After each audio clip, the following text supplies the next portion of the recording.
Come in. Welcome. I'm E.G. Marshall. What would you do if a child of yours suddenly, without warning, rejected everything you stood for and decided to live his own way? It has happened to you, you say?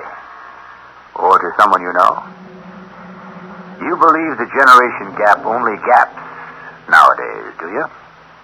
I'm afraid that the jet lag of understanding goes back hundreds of years and puzzles parents in many countries, including Russia. Our mystery drama, Sophia and the Pilgrim, was adapted from the Ivan Turgenev classic especially for the Mystery Theater by G. Frederick Lewis and stars Gordon Heath and Jada Rowland. It is sponsored in part by Buick Motor Division and True Value Hardware Stores. I'll be back shortly with Act One. You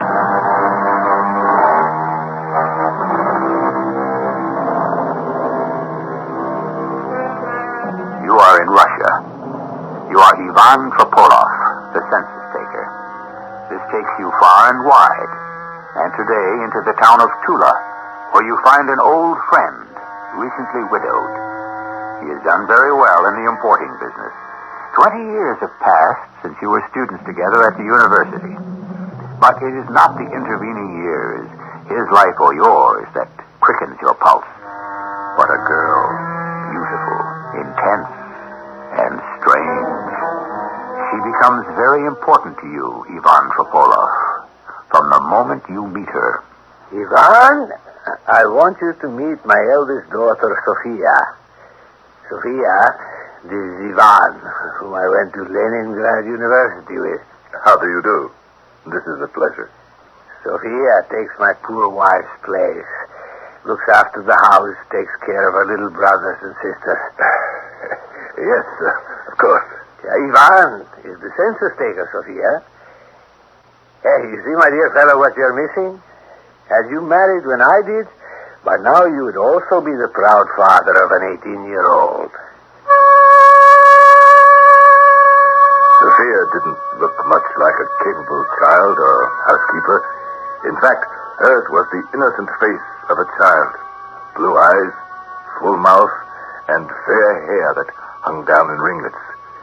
She had an intense, almost astonished look, as though she had just seen something unexpected. I could not quite make her out. How long will you be in Tula, Ivan? A few days. Hey, tell me, do you like census taking? Oh, it's a terrible bore. Every town I go to is much the same. That's why I'm so delighted to find you here, boys. Yes, you were a hellraiser, Ivan. Oh, excuse me, my dear Sophia. I'd forgotten you were still in the room with us.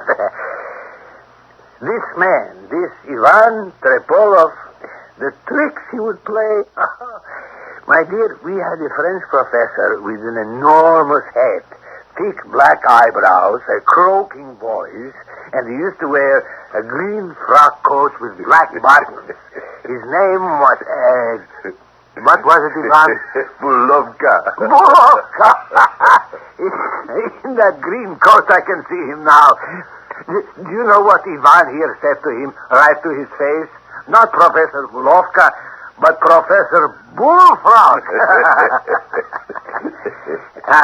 Funny, huh? The class was in an uproar. Oh, you don't find it amusing, Sophia? Yes. So now you just go about, notebook in hand, from house to house, Ivan? No, heavens no. I came from Moscow to make sure the local officials have done a proper job. I checked the birth rate, death rate, and so on. They assigned some local clerk to help me. In Tula also? I have a nice young fellow, Andrei Andreev. I was going to say, if you are still in Tula the day after tomorrow, there is a big ball in the Hall of Nobility, and you should go. There will be some pretty girls there, and you also see our intelligentsia. Miss Sophia, allow me to ask, will you be at the ball? Papa intends to go, and I shall go with him. In that case, allow me to ask for the first waltz.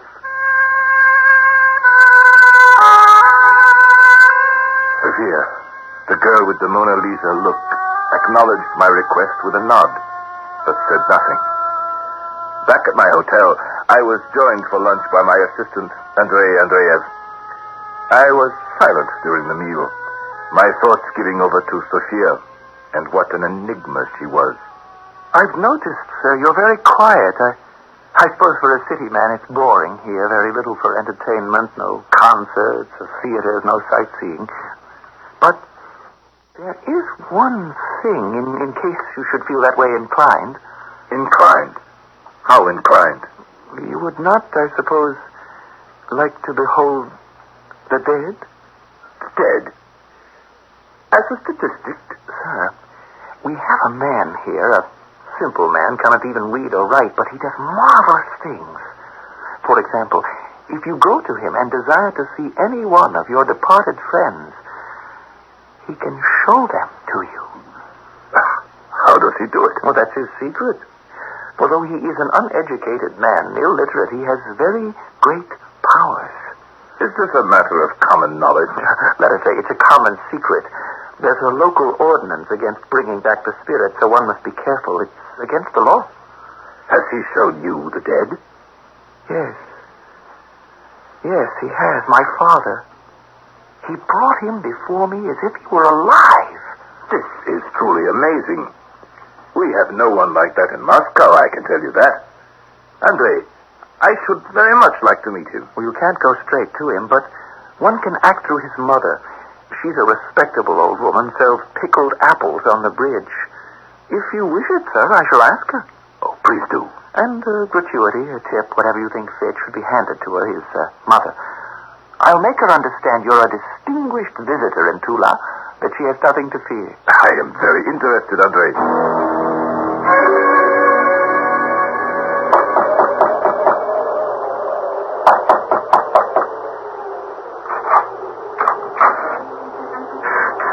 Madame Karpovna.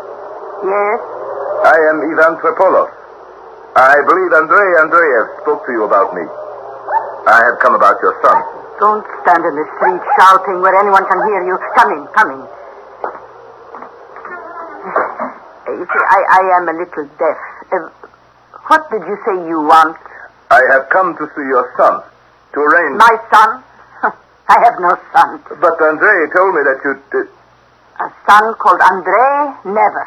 A son called Vasily. Oh, son called Vasily sometimes. You are from the police?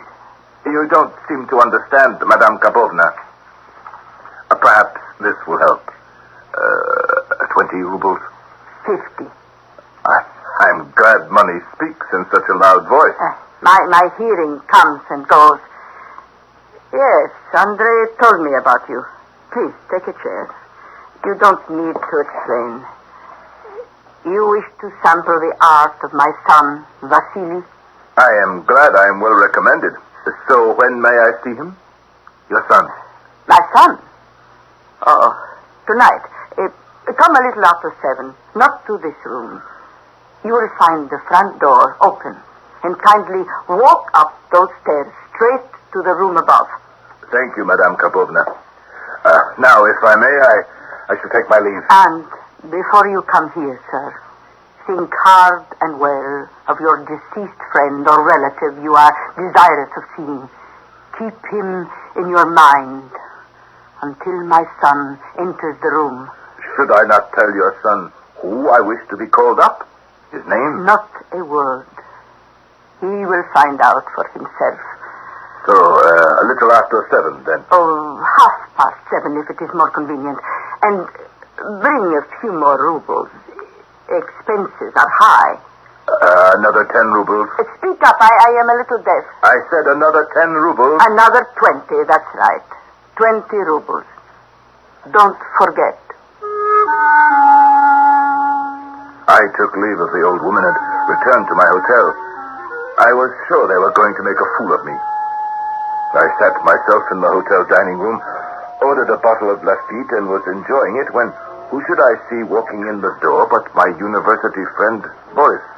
Ivan, may I join you? I have only a little time. The town council meets tonight. I generally stop here for a bite to eat when I'm in town. Certainly. What are you doing later this evening, old friend? Why do you ask? The council meeting won't take but an hour, and I thought you might join me at home for a nightcap. Oh, I'd like to, Boris, but as a matter of fact, I have already made arrangements to go somewhere. You know people in Tula? Well, have you heard of a man who can call forth the dead? Ivan, come now. You, a sophisticated man from Moscow? Only for amusement. I'm curious, that's all. My dear old friend, I advise you don't bother. No, I wouldn't waste my time. To tell you the truth, I thought I'd test the chap by trying to get him to materialize old Bulovka. Our old Bulovka? The bullfrog? Nah, he'll never bring old Bulovka back. If he does, well, I shall have to admit he's a sorcerer indeed. Ah, goodness, will you look at the hour? I shan't have time for dessert. You'll forgive me, Boris, if I run. But we shall see you at the ball, eh? Sophia, I can tell you, she would be very disappointed. Was I imagining it? Why was Boris so insistent I see him tonight, tomorrow? Frankly, can you blame me for thinking he appeared to be pushing his daughter at me? But why? I allowed myself half an hour to walk to Madame Karpovna's.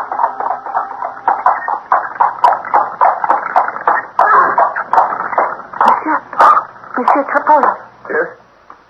My goodness, it's you, Sophia. Come into my carriage for a moment. Certainly. Well, this is a pleasure indeed. Are you taking an evening ride in your carriage? Monsieur Karpov, I know this must seem most peculiar to you, a perfect stranger. But can you help me? No one must know. You place me in an embarrassing position. I mean, the coachman in front. What must he think? Oh, don't concern yourself with him. He is quite deaf. But, Sophia, I don't wish to do anything behind your father's back. Oh, my father must not know. Oh, please understand. I must come to a decision right away. And I have no one to turn to but you. My dear child, don't be upset. Whatever I can do, of course, I shall.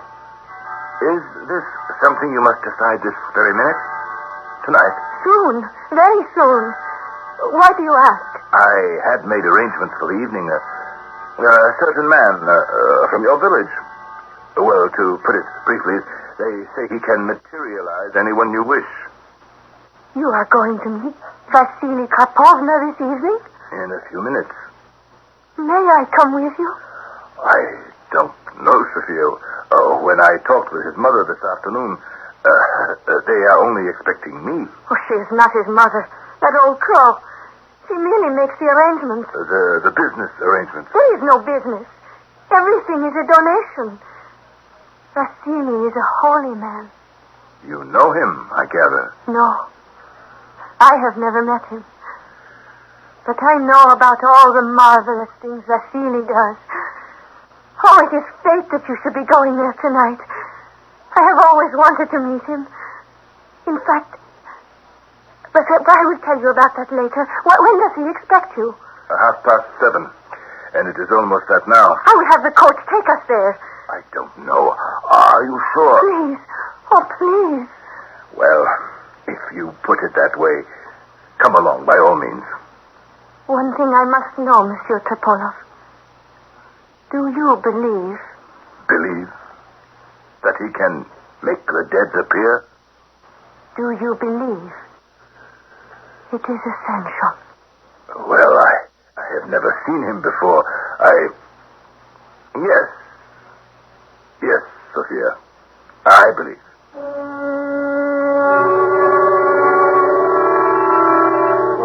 Here is a strange turn of events. Here you are, Ivan Topolov, a government census taker who happens upon the town where an old friend, Boris, lives. Boris is a widower. His daughter, of 18, is beautiful, and yet is troubled. So much so that she seeks you out, Ivan, in the streets of Tula, to ask your help.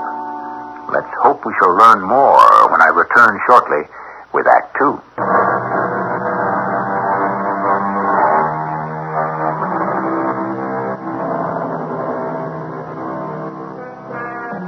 It is 7:30. Ivan Tropolov and 18-year-old Sophia have arrived in front of the ramshackle wooden house. Its shutters barred, its front door open. The girl seems not frightened at all. Ivan, who had thought the evening a joke, is suddenly apprehensive.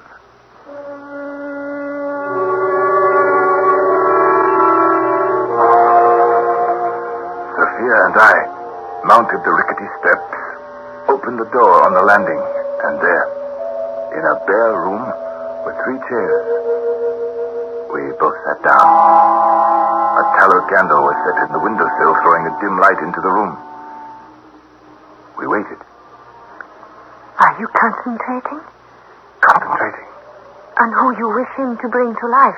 Oh, of course I am. Oh, it is fate that has brought me here with you.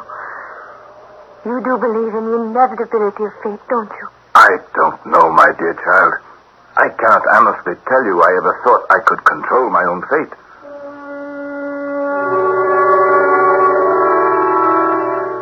How could I tell this young lady that, although I was a little nervous, frankly, the entire evening, which seemed to have such meaning for her, was only a lark to me. A light-hearted way to pass a dull evening in a small town. We waited for 10 minutes. 15. He's here. Look. Standing in the door. I didn't hear him. Gracious, he's staring at us. No, at me. I wish there were more light. That is quite a big beard he has, isn't it? Oh, he is beautiful. Beautiful. I'm getting a peculiar feeling. I find I can't look at him. I don't know, but I actually feel afraid. I'm not afraid at all. Monsieur, are you concentrating hard on who you wish brought from the dead? Yes, I am. Is he still there? He is standing very close in front of us. I know he is a holy man.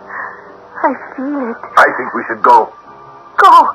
Now, he hasn't begun. I don't like the whole atmosphere. You can't go now, please. It's all nonsense. Please, Monsieur Ivan.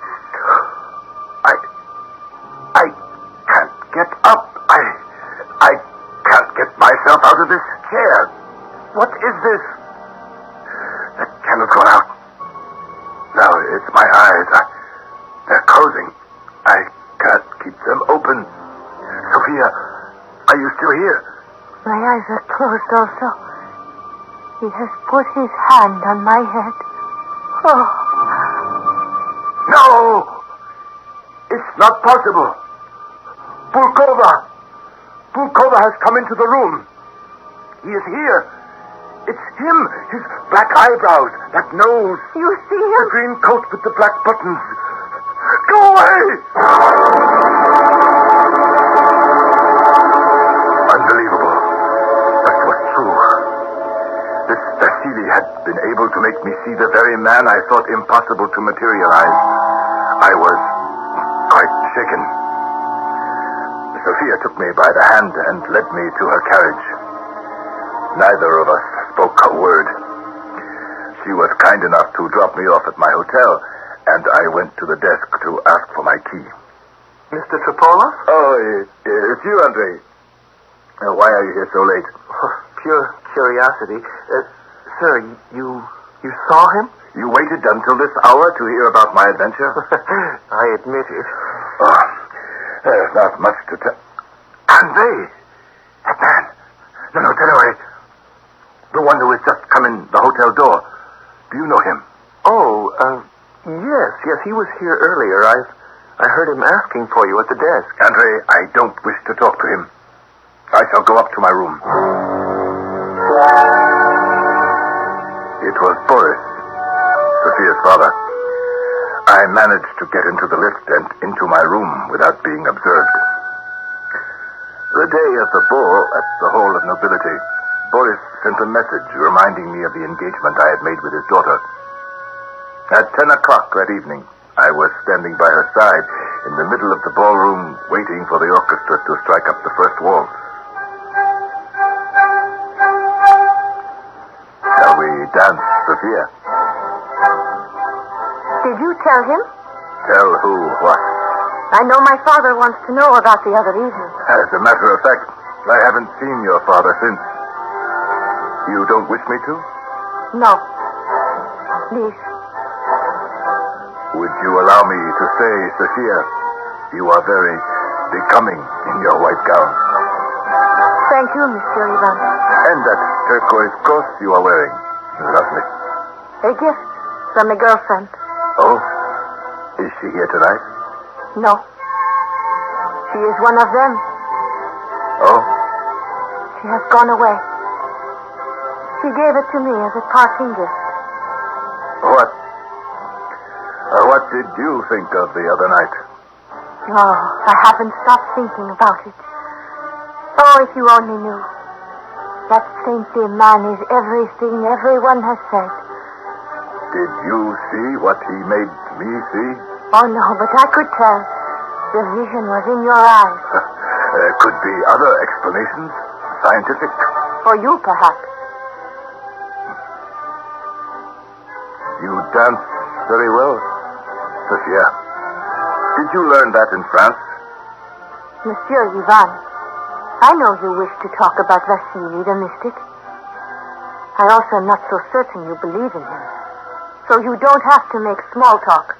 My dear little Sophia, I am more than twice as old as you, and I have seen much of the world. There is such a thing as magnetism. One man's will brought under the influence of another man. But Vasily's will is more than human. It is the will of the Creator. Oh, I don't know why I thought you would be different from my father. More understanding, perhaps. But I see not. You are just the same.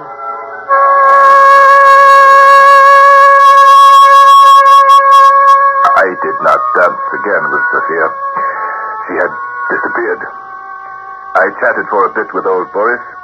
He insisted on taking me over to the punch bowl and for the best part of an hour would not leave my side. My dear Ivan, do they pay you well, these government officials? I have only myself to take care of. My parents have died. You know I'm not married. Oh, yes, I know that. So I have a little house outside of Moscow. Satisfactory. I would like you to consider coming in with me into the importing business. Ever since my wife passed away, she used to work with me side by side. I have no one, and it is lonely. My dear Boris... Don't say no. Say you will consider. I saw the way my Sophia looked at you while you were dancing. You will admit a beautiful, charming girl, eh? None more beautiful. Boris, you must be joking. I'm the same age as you. She could be my daughter. Are you saying Sophia is not attractive to you? I don't say no. I don't say yes. I don't understand. You haven't seen me in 20 years. Ivan, let me be frank with you. I am frightened. Forget what I said about marriage. If you could either obtain a leave of absence from your post or give it up entirely, if you could remain here in Tula for, say, 6 months... You must tell me why. As I said, I am frightened. The night before last, the town council met and decided to run that fellow who brings back the dead out of town. The police went there this morning. He had gone. They questioned an old lady who said he may have gone to Moscow. So you're well rid of him. 2 of my dearest friends in Tula, they both consulted this man. And 3 days later, their eldest daughters disappeared and have not been heard from since. But what has one to do with the other? Both men told me they had described their experience of seeing the dead to their daughters. I still can't see how... Dear Ivan, I plead with you. If you could stay in Tula and only occasionally see my Sophia, come over to the house as a friend, perhaps even as a business associate, it might distract her. I don't know what to say. I am expected back in Moscow. I have responsibilities. Don't say no. Say you will think about it tonight. Really, Boris, I think this is a matter for the authorities, the police. If it is true this Vasily is influencing young ladies to run away, I don't see what can be done. How can I sit back and do nothing when I fear this danger to my Sophia? Believe me, if I knew how to help you, Boris, I would.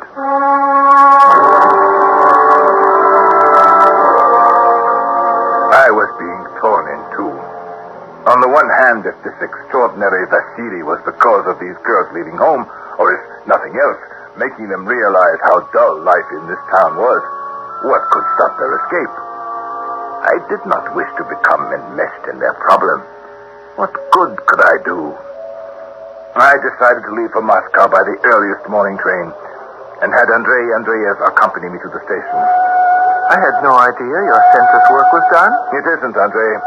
They shall have to complete the report without me. I don't understand. Were you recalled to Moscow? No, I must leave. It's a personal matter. I don't wish to pry, but I will be asked what happened. They will send somebody else to Moscow if it's necessary.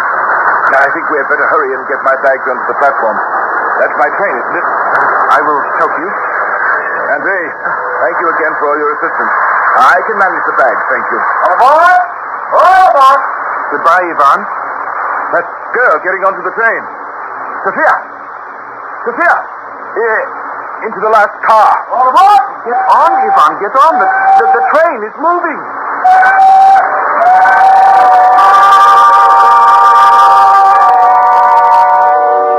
Strange tale, isn't it? The twists, the turns, the crossroads to which life can take you. To suddenly, after so many years, find a man with whom you went to college, to meet his daughter, a girl with a childlike face and an impenetrable soul.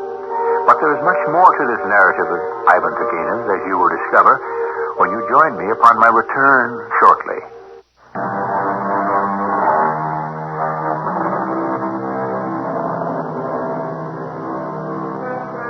You, Ivan Tropolov, suspect that the beautiful daughter of your school friend is running away.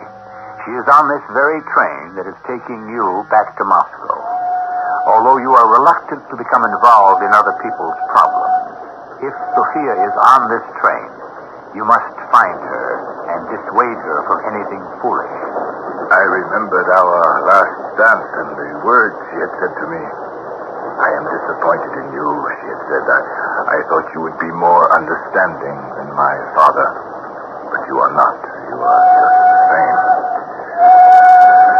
I walked along the train corridors, through coach after coach, looking into each compartment, into each seat to find her. When I did, I would prove to Sophia I could be understanding. Sophia. Hello? I see there is a place beside you. Will you allow me to sit down? By all means. Sophia, I shall come right to the point. Can you be truthful with me? I am not sure I can trust you with the truth. You think me untrustworthy because I could not believe in miracles? You could, you know. Where I am going, I shall be born again. So you are running away. Not running from, Monsieur Ivan, but running to. Ticket, please. Ticket. Oh, I didn't have time to purchase a ticket at the station. Where are you going? She's going to Moscow with me. Here is my ticket. How much for her fare? 5 rubles. Single fare to Moscow, monsieur. Here you are. Oh, thank you, monsieur. Tickets, please. All tickets, please.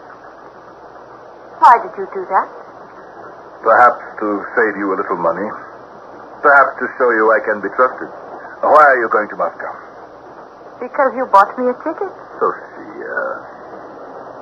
To find a teacher. A leader. A spiritual leader.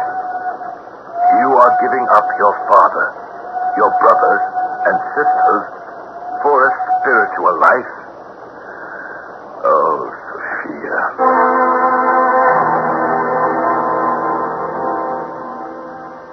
And that was that. Sophia and her father disappeared out of my life. I went from census collector to supervisor in the 2 years that passed. Oh, yes, occasionally I thought about Sophia, and I suppose because I am still not married, wondered what became of her. But fate plays tricks, and one evening, while traveling, a sudden storm forced me to spend the night at a posting station inn. May I have lodging for the night? You must be wet through and through. Do go sit by the fire, sir. I shall bring you some grass. Our axle sunk into the mud 3 times.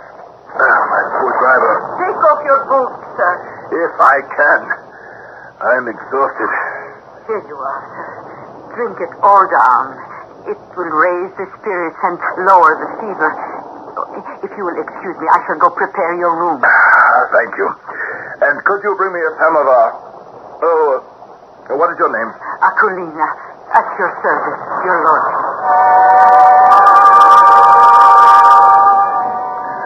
I was given a room with a broken-down sofa, a sloping floor, and torn paper on the walls, but at least I was indoors and drying out. I sat, looking out the window at the rain, thinking to myself, would it not be better to have some government job that kept me in one place? And I must have dozed off because I awoke with a start.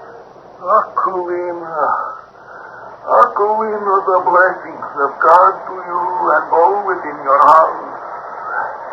Where is your husband? Oh, dear me, Holy Pilgrim. Stepanovich is visiting his ailing sister. God be with him, and God bless you and this day. Sit, Holy Pilgrim, here by the fire. Akulina, where are you going? I have to bring a samovar to a guest. I shall be back, Holy Pilgrim. Your Lordship, I have brought you your tea. Thank you. Put the samovar here by the window. Oh, in rags and blessed, merciful God, merciful God. Who is that? That, Your Honor, is a blessed holy man. We know him as the Holy Pilgrim. I pray for our suffering, the blessing of God. I must go, sir. I do not wish to miss one word of his blessed presence.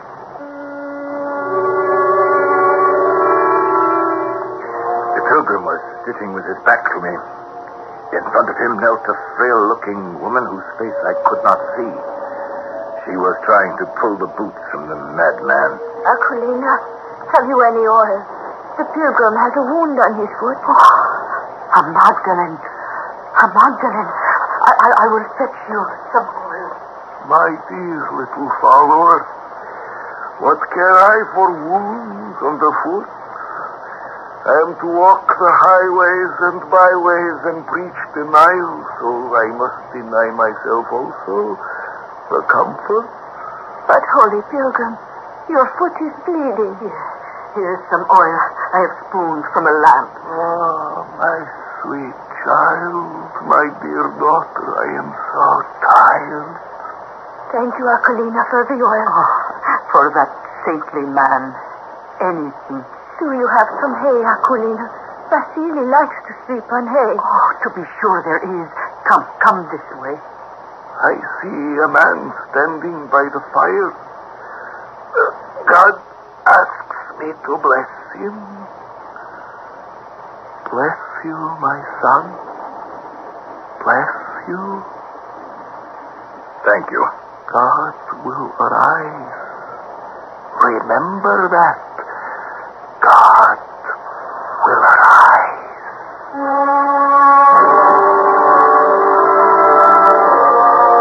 The pilgrim was Vasily, who for 70 rubles had once shown me my dead French professor. I slept later than usual that night, and the next morning it was still raining, but I had to be on my way. I stood at the door waiting for the boy to make the horses and carriage ready, and the old innkeeper, Aquilina, came up behind me. Did Your Honor observe the young lady who was tending to our pilgrim? Not really. Her face was hidden in her shawl. She is a young lady of an important family in Tula. What? It's the truth I am telling you. Before you arose this morning, some merchants arrived from Tula. They saw her fetching water from the well, and they recognized her. Is the pilgrim still here? He has gone to meditate in the fields. And the young lady? She is still drying out their clothes in the kitchen. Thank you. I shall go have a word with her.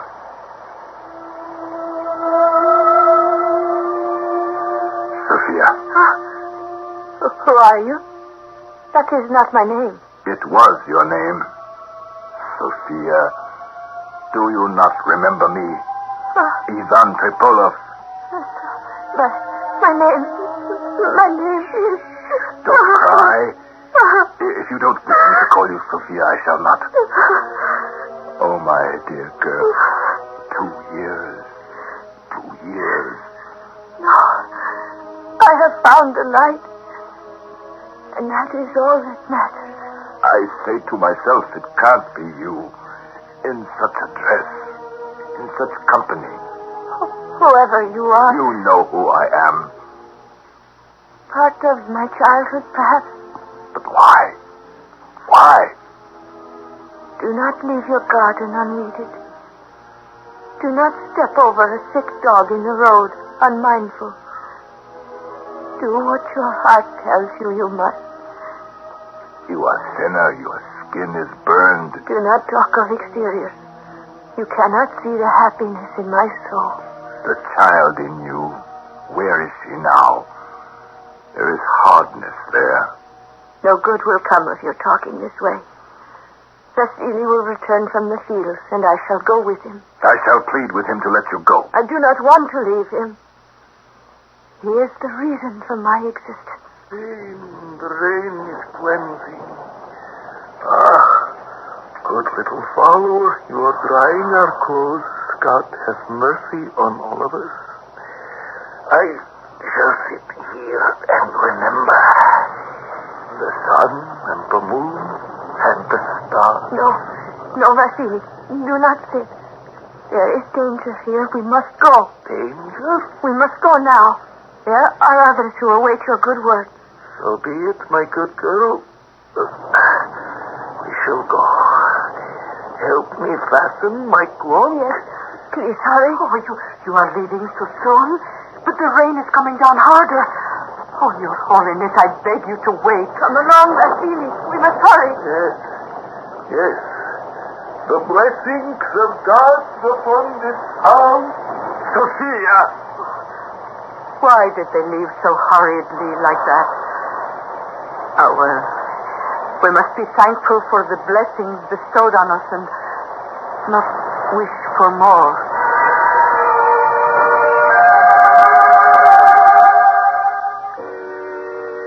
My dear Ivan, what you tell me, I don't know what to say. What can I do? She thinks she has found the way to peace with this madman, but I think she is lost. Oh, my Sophia. To throw up everything, everyone, her family, friends, break with all the comforts of life. For what? Oh, it is hard for us to understand. How did it happen? Do you know the 2 other daughters who left Tula a few weeks before Sophia? Do you know they were found floating in the Volga? At least my Sophia is alive. She is strong. Why didn't you stop her? I didn't have the right. I don't blame her. I could never blame anyone for sacrificing everything for what they thought the truth. Not to choose that path. We were dancing the waltz, she and I, and in such an earnest voice, so Sophia talked of sacrifice, self-humiliation, she called it. She wanted to lie down, be trodden underfoot, trampled on. She wanted a leader, a guide, and she found him. But, my God, What a guide.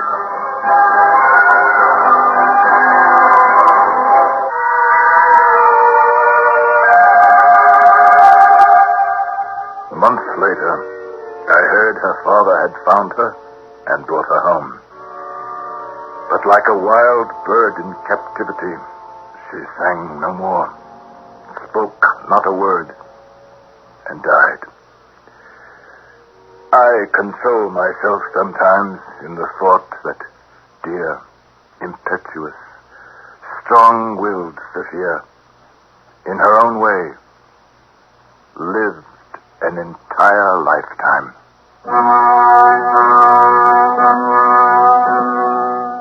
And in those words, the author, Ivan Turgenev, closes the book, ends the lifetime of Sophia. As for Vasily the Pilgrim, Turgenev says, that man is probably on his crazy wanderings still. The iron health of such people is truly marvelous. I'll be back shortly with a few more words about Turgenev.